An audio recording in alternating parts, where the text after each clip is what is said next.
Hey, boys and girls, it's Mr. Lazo, eighth graders. Let's talk about 10.1 and 10.2 so you're all set for your quiz, which hopefully you'll turn in before we go over it later today. So, it's post-war of 1812. The country is rolling. Our new president, James Monroe, the last of the founding father presidents. When I say founding father presidents, he was there when we were writing that Constitution in Philadelphia in 1787. The first five presidents, all founding fathers presidents.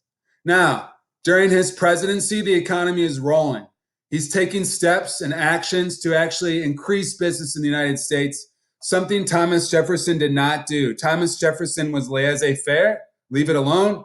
James Monroe was more active in helping our economy.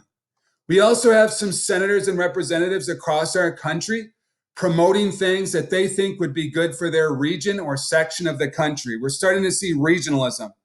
People out west, like Henry Clay, saying, let's build some roads and canals so we can move around out here. People in the South, like John C. Calhoun, arguing for states' rights. We don't like tariffs, and we as a state should decide if we follow those laws or not.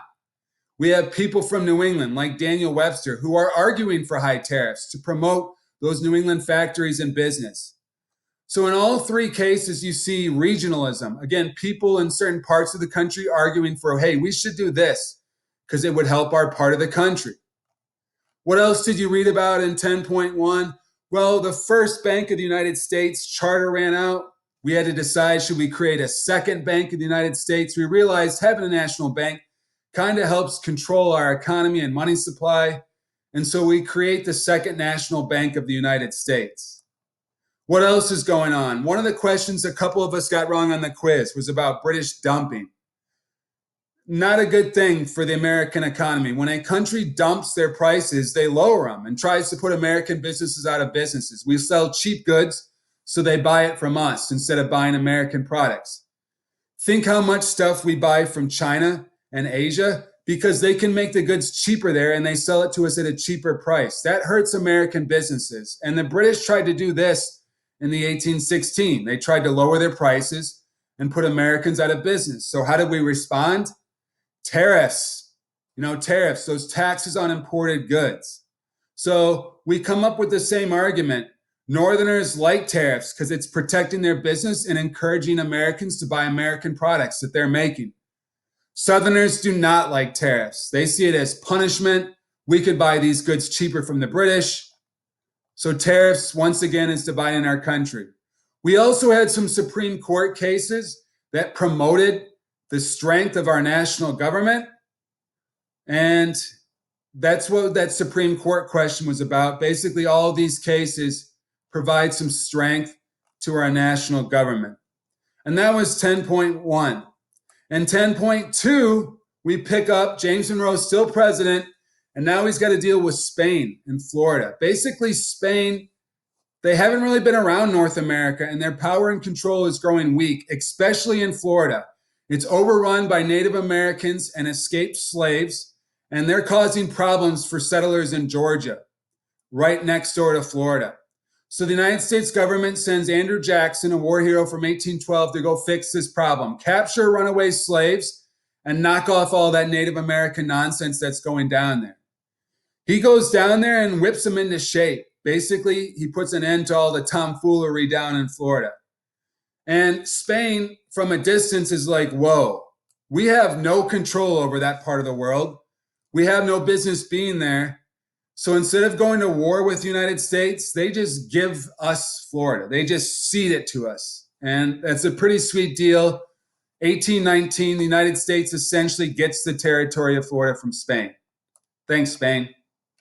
Now, speaking of Spain, they're losing control again over here in North America and South America. A lot of the countries that they had colonized are starting to gain their independence. Venezuela, Colombia, Ecuador, Panama, Nicaragua, Costa Rica, El Salvador, Honduras, Guatemala, Brazil from Portugal. All of them follow the United States leads and gains their independence from the mother country, in their case, Spain and Portugal.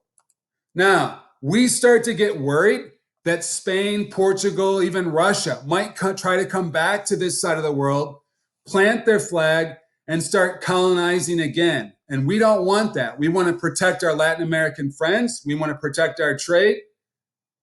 And so the British, who are seeing this as well, say, let's issue a joint statement. Let's announce to the rest of the world that this is not cool.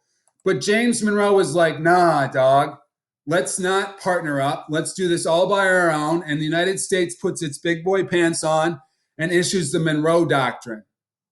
Now, important piece of paper that's held up for 200 years.